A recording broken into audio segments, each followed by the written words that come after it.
प्रेम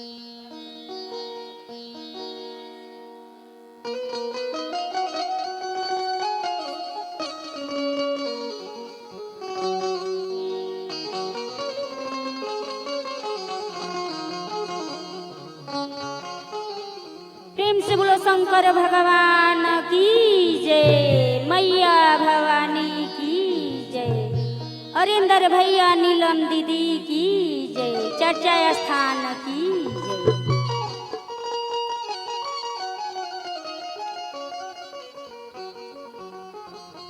तो देखिए गुरु बहन, हमनी के महादेव जी कथी पर सवारी होके आवतनी गुरु बहन। तो बसहा चढ़ल आइले आरे शिवा गुरु महानमा हो गवार रे लोगवाना।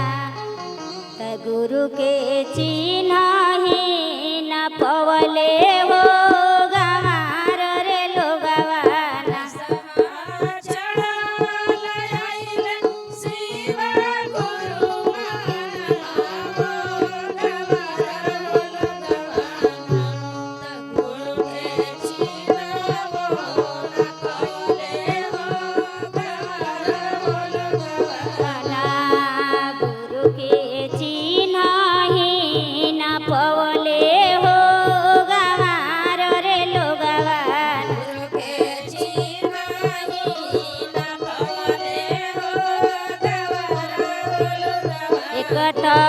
में चिन्हले हो बभना के बेटौआ हो बना मेरे लगले ना। त शिव गुरु के मंदिलवा हो बना मेरे लगले।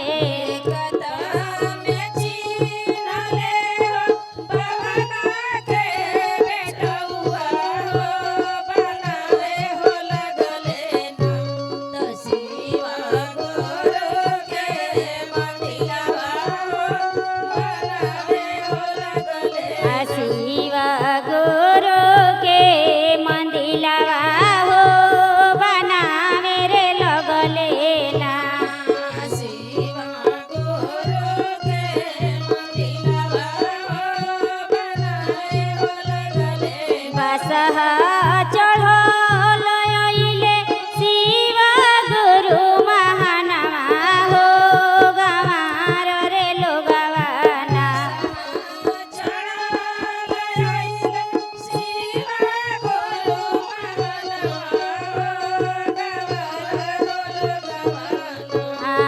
गुरु के चिन्ह ही न पवले हो गवार रे लोगवाना।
गुरु के गजल के हरा हो बना मेरे लगले गुरु के गजल के हरवा हो बनावे हो लगले। एक तो में चिन्हले हो ओहिरा के बेटौआ हो चढ़ावे रे लगले ना त गुरु के दूधावा के धरावा हो चढ़ावे रे लगले कथा में चिन्हले हो अहिरा के छकड़वा हो चढ़ावे हो लगले। हर हर महादेव गुरु के दूधावा के धरवा हो चढ़ावे हो लगले। ना गुरु के दूधावा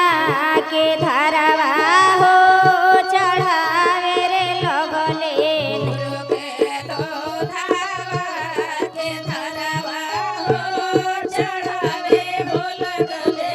ना गुरु के दूधावा के धरावा हो चढ़ावे रे लगले ना गुरु के दूधावा के धरवा हो चढ़ावे हो लगले। ना गुरु के दूधावा के धरावा हो चढ़ावे हो लगले ना गुरु के दूधावा के धरावा हो चढ़ावे हो लगले ना। प्रेम से बोलो शंकर भगवान की जय मैया भवानी की जय। गाते गणेश की जय, पवन सूत हनुमान की।